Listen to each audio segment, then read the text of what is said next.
33 in power. Come 14.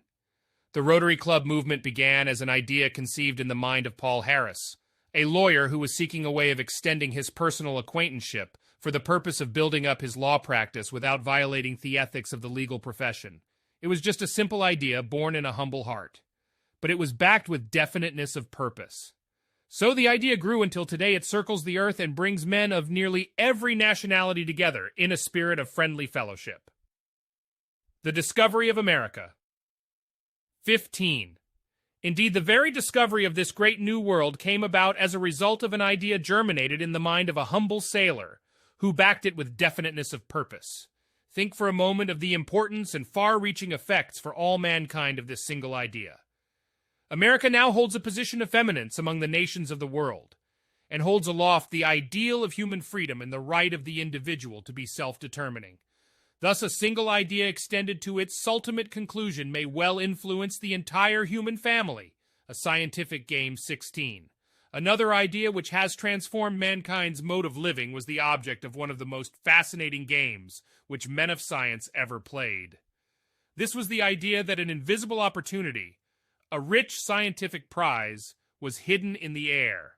It had been hinted that a power in the atmosphere could carry the communications of men. Edison and Tesla in America, Hertz in Germany, Kelvin, Lodge, Crookes, Fleming in England, Branly of France, Popov in Russia, each played his hand in this greatest of games. Fate, however, stacked the deck in such a way that a young man in Italy held the trump cards, and he played them as if inspired. Signor Guglielmo Marconi stepped boldly and fearlessly across the threshold approached by others and claimed the prize. You know the rest of the story? Marconi Wireless was the forerunner of greater miracles. Dr. Lee DeForest, by discovering and developing the vacuum tube, transformed wireless into radio and made possible that giant industry with its allied fields of radar and television. And there are almost limitless opportunities and possibilities yet to be explored. 17. Mankind's newest scientific discovery. This lesson would not be complete without mention of another idea which is engaging the minds of men throughout the whole world today. It started in the minds of individual physicists who first suggested that the atom, long considered thesmoless particle of matter, was actually a reproduction of the vast universe which unfurls before our eyes on a starry night. What an idea! Everyone had always thought that steel and iron and wood were solid. Then along came men who said they were not solid at all, but a moving mass of particles, widely separated from one another, and whirling around at a terrific rate of speed. Actually, they said, there is not very much matter at all. There is more space than there are particles, and the space is filled with electrical energy which can be released for useful purposes. We are discovering how to do it. This is the beginning of the thinking which led to the smashing of the atom. Unfortunately, man seems always to turn new forces to destructive purposes until later refinement makes them available for beneficial purposes.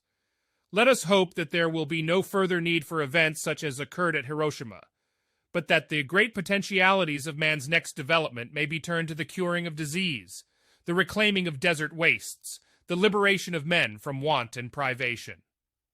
A power for good. 18. Christianity, one of the greatest powers for good known to the world, was planted in the minds of many by Christ, who dwelt among us as an humble carpenter. So powerful was his idea that, through continued application of the principles of definiteness of purpose, it has gone marching onward for nearly 2,000 years, and its spread is related to the ultimate purposes of the Creator. As he thinketh in his heart, so is he. 19. In summarizing this section on an ideas, let us emphasize the fact that not ideas arise from definiteness of purpose. They form the foundations of all fortunes, the starting points of all inventions. They have mastered the air above us and the waters of the ocean around us. They have enabled us to harness and use the energy known as the ether. There can be no evolution of any idea without a starting point in the form of definiteness of purpose. Hence, this principle takes first position in the philosophy of personal achievement. Such as are the habitual thoughts, so also will be the character of thy mind. For the soul is dyed by the thoughts.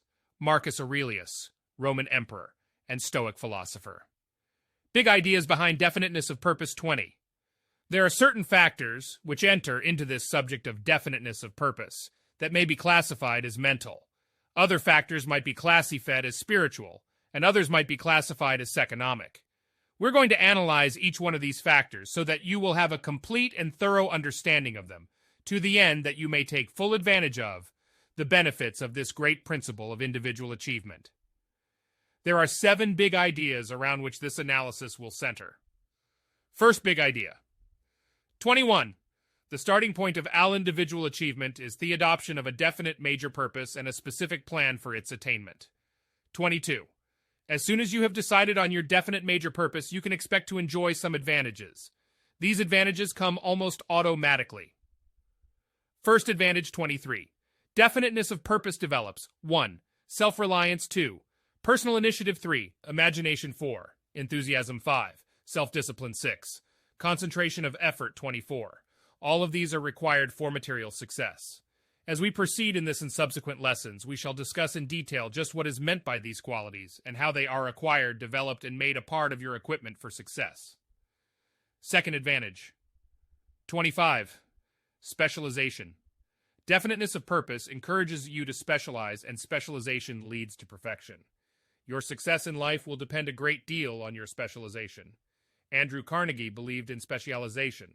He was firmly of the opinion that regardless of one's vocation or definite major purpose, he must eventually specialize. General education is advisable until you have selected your purpose in life. When you have found the right combination of your own basic aptitudes, physical and mental capacities, and desires, likes and dislikes, and the corresponding opportunity to utilize them, you should immediately begin to acquire specialized knowledge in your major interest field, the things you most want to do. Definiteness of purpose has a way of magnetizing the mind so as to attract to you the specialized knowledge necessary for success. Third advantage, 26. Budgeting of time and money. Definiteness of purpose will induce you to budget your time and money and to plan all of your day-to-day endeavors, so they will lead to the attainment of your major purpose. Time budgeting always pays dividends because each unit of time is made to yield a corresponding unit of progress toward the goal. Money is used to best advantage to maintain the standard of living established and to assure the passage of certain mileposts along the road to ultimate success. This may call for the possession of specific amounts of money at definite times. Fourth advantage 27. Alerts the mind to opportunities, gives courage for action. Definiteness of purpose alerts your mind to recognize opportunities related to the object of your major purpose, and it inspires the necessary courage to act upon these opportunities when they appear. Here are examples of this from the lives of men who are well known to everyone. 28. One of them is Edward Bok. He was the man who came from Holland as a small boy, not even speaking the English language, became editor of Ladies' Home Journal, the greatest magazine of its kind in the world. But he didn't get there in a single stride, you may be sure. He kept his mind alert to every opportunity along the way, which would serve his purpose. In his famous book, The Americanization of Edward Bok, he gives the details of his rise from dire poverty and ignorance to place of eminence in the world of letters. So powerful has been the influence of this book on American life that many have said it might better be called The Balkanization of America. 29. While still very young, Mr. Bok started writing to famous Americans whose names he read in the encyclopedia. Many of these people, amused or amazed at his nerve and originality, replied. He gathered their replies into what became the most valuable collection of personal letters from famous people in this country. His collection attracted the attention of the newspapers, who sent their top-notch reporters to interview him, and they sought his permission to publish the more famous of his letters. All the while, though, Bok realized that his hobby was costing him money rather than earning for him, so he decided to do something about it. 30. For the moment, his major purpose became that of making some money out of the wide acquaintanceship with famous people which his letter writing had made possible. His mind immediately became alerted with this definiteness of purpose. Now note carefully what happened. 31. One day he saw a man open a new box of cigarettes and take out of it a picture which he threw on the floor. When the man had gone, young Bok picked up the picture, which was a photograph of some famous actress of the day, with a suggestion to the purchaser that it was one of a series which, if collected, would soon form a complete set of pictures of famous persons. Bach turned the piece of paper over and noticed that the backside of it was perfectly plain. His alert mind immediately saw this as an opportunity to fulfill his major purpose. He recognized that the value of the enclosure would be greatly enhanced if the blank space were devoted to a brief biography of the person pictured. He sought out the cigarette manufacturer and learned the name of the lithograph firm which printed the enclosures. He proceeded immediately to this firm and explained his idea to the manager. The manager promptly said, "I'll give you $10 apiece if you'll write me a 100-word biography of 100 famous Americans. Send me a list and group them, as for instance, presidents and vice presidents, famous soldiers, actors, authors, etc." 32. Thus came Bach's first literary assignment. Soon the demand for his short biographies became so great that he could not do all the writing himself. So he offered his brother $5 apiece for all that he would write. Before long, he had 5 writers busy turning out biographies for the lithograph presses. Bach, of course, cast himself in the role of editor, which was to indicate the direction his future life would take. 33. This is just one example of how a mind alerted by definiteness of purpose recognizes opportunities and inspires the courage necessary to seize upon such opportunities when they are presented. Mr. Bach's life was filled to the brim with such incidents. One more will suffice to illustrate the point. 34. One night young Bach was at the theater.